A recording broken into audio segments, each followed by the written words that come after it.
আসসালামু আলাইকুম প্রিয় বন্ধুগণ, আমাদের পাওয়ার টিলারের লাইলার পিস্টন নষ্ট হয়ে গিয়েছে।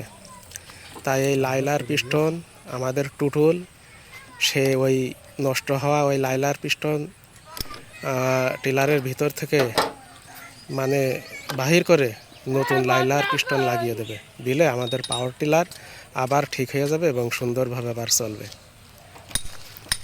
এবং টুটুল এই লাইলার পিস্টন লাগিয়ে স্টার্ট দিয়ে আপনাদের দেখাবে।